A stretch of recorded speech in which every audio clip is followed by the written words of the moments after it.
Good morning. I want to talk this morning a little bit about Job's friends. Remember them? They come to comfort Job, and for 7 days they say absolutely nothing. And that was the best ministry they gave Job. Because as soon as they opened their mouths, they started getting into trouble. They tried to explain to him theologically why what was happening to him was happening to them, but they were wrong. They just didn't know it. They tried to tell Job, here's how you ought to feel instead of the way you are feeling, and they were wrong. They didn't listen to how he felt. They didn't listen to what he was saying. We want to be good friends to all the friends that we have, and particularly at this point in American history, I think we want to be good friends to our black friends. And one of the ways we can do that is to truly listen, to have conversations with them, and not to tell them how they ought to feel or tell them theologically what we think is going on, but simply to listen and to try to understand. Emmanuel Acko is an NFL player, former NFL player, now a sportscaster, and he has started a YouTube channel called Uncomfortable Conversations with a Black Man. And he brings in some of his friends who are well-known people, and he has conversations with them. And what's amazing to me is they aren't uncomfortable, because the people are able to ask him questions, and he responds, and he can ask them questions, and they can respond. And although the topic is uncomfortable, the conversations end up being so genuine and friendly. I want you to watch a conversation that he had with Chip and Joanna Gaines. You may know them from HGTV. My daughter tells me that you can buy their products at Target. I actually didn't know who they were before this. But both Emmanuel and Chip and Joanna are Christians. And I think that's important. And although they don't explicitly talk about it in this conversation, you can see it coming through. And Chip and Joanna do a wonderful thing. They bring their children. And Emmanuel says the children can ask any questions they want, and they do. And so I offer to you this conversation as a good model of conversation, but also as a good way for us to listen and to learn a little bit from a black brother in Christ. And so watch this episode of Uncomfortable Conversations with a Black Man. Learn from the episode, and all throughout the episode realize how powerful it is the case that God is with us. Amen. Welcome to another episode of Uncomfortable Conversations with a Black Man. If we truly want to bring forth change, it not only starts with you and I, but it's also about the next generation. So I'm privileged to be joined by Magnolia co-founders, but more importantly, parents of 5, Chip and Joanna Gaines. How are you all? We're good. Doing great. Thank you for having us, man. Of course. Now, you came with Drake, Gella, Duke, Emmy, and crew.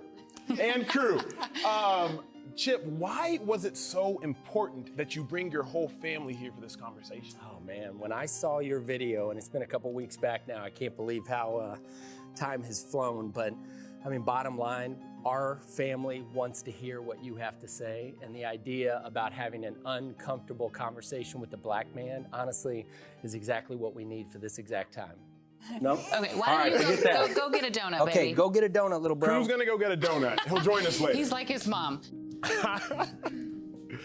Thank you. Now, let's have the uncomfortable conversation. Joe, I know you had some questions. Yeah.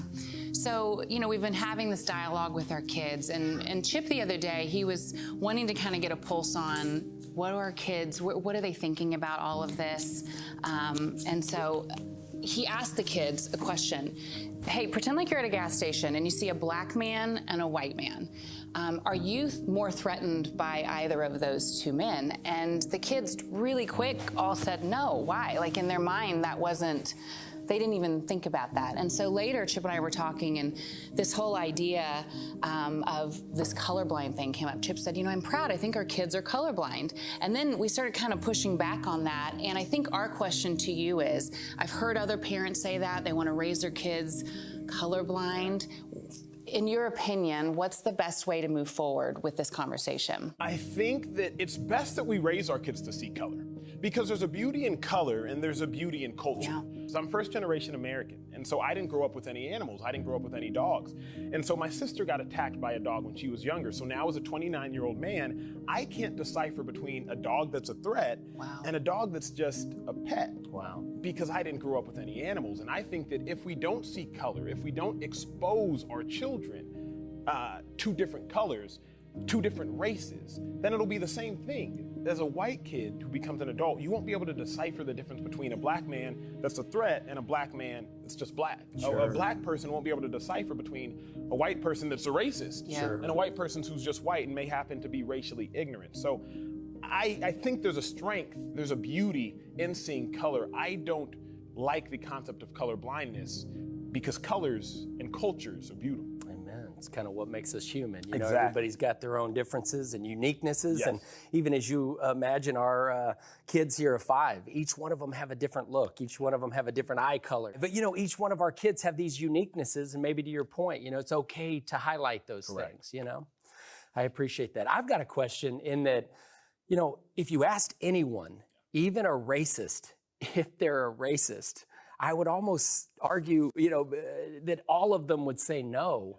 How do we attack and solve a problem that I would say some people in our community don't even understand that we've got? I think that in America, we have to remember history is meant to be remembered, but history isn't always meant to be celebrated. And I think that we have racism so ingrained into our culture, we don't even realize we're blind to it. I go to Nigeria every summer for a medical mission trip. And there was a sweet middle-aged Nigerian woman who, as I was escorting her into the optometry station to get glasses, she refused to get glasses. She was like, I don't need them. She was bumping into things along the way. Wow. Well, 30 minutes later, after we fit her for glasses, there was a huge smile on her face because now she realized she can see the full depth of life, see all the dimensions of life, see all the colors of life. Sure. And I would argue that that's the same issue we have in America. Like my white brothers and sisters, until they put their glasses on, they can't see all the dimensions of life. And so they can't understand the full picture of, oh, maybe having a school named after a Confederate general that I have to attend as a black person, maybe that's a problem. Sure. Maybe having statues littered across campuses that I have to look at of men who would have oppressed, enslaved, and potentially executed me, maybe that's a problem. So I think that in America, we have to do a better job of properly discussing and placing our heroes. Sure, Emmanuel, that's powerful, man. I have a quick story about cancer, and cancer is not a real prevalent thing in our family. I was in New York just a couple years back, and I ran into a gal named Gabe Grunwald, and she explained to me about her battle with cancer, and within just a few short years, Joe and I have become just huge advocates of cancer, and we've been to St. Jude and the experience that happened there. And something about your video, Emmanuel, I want to be real clear, was almost like that light bulb moment. I don't have a whole lot of personal experience with cancer and the challenges that people face in that way, but I'm telling you, once I learned about it and I understood it and it affected my soul, I couldn't unforget it. And when I saw your video and even the title, An Uncomfortable Conversation with a Black Man, it was like there was a light bulb that went on in my head. And I was like, I think I've been blind to this reality for maybe my whole life. And that's my goal of these conversations, for your children, for you, for myself. When you hear the phrase, we've come a long way, does that feel right to you? Like, is that accurate? We've come a long way. I would say that it is accurate, but it is incomplete. It's accurate because there was slavery for 339 years. And then after slavery, there were Jim Crow laws. So technically, like, we've come a long way from slavery to Jim Crow, and then from Jim Crow to the new Jim Crow, the last 70 years or so. Wow. That is coming a long way, right? Black people are no longer enslaved. However, there's still such a long way to go. I mean, think about this for a second. Last week, it was 53 years ago to the day that black and white people finally were able to be married. We were spending the night here in Waco last night, and I thought about this for a second at a dear white friend's house, and I realized if this was 70 years ago, I would have been like executed for that. Wow. Like, just imagine that for a second. Wow. Sure. If this was 70 years ago and I was staying in a white person's house in Texas as a black man, I would have been executed for that. So have we come a long way? Absolutely. Do we still have a long way to go? No doubt about it. But I'm hopeful to a degree because of this, because of interactions like this, and more importantly, because of you all. So I know, Emmy, you had a question that you wanted to ask. Yes. Are you afraid of white people? Oh, whoa, whoa. That's what I love Wait a about second. children. I mean, that is a phenomenal question. I'm not afraid of white people. I am cautious of white people. I think about water and electricity. Water, necessary for life. Electricity, it's also necessary for life. But I do understand if those two have a negative interaction, it could be lethal. Dang. Wow. And so when I still might use my cell phone charger in the bathroom, you know, as a female, you still might use your curling iron or your blow dryer next to the sink. Sure. But you have to remember, if those two things ever have a negative interaction, it could be lethal. So I'm not afraid of white people. I'm just cautious. And I think the beautiful thing of children and about children is that we learn things as kids and it develops us as adults, which is why you all being here with your children is the most powerful thing, because this conversation could be life-changing. And not necessarily for their life, but for a life of someone who looks like me. Drake, I know you had a question as well.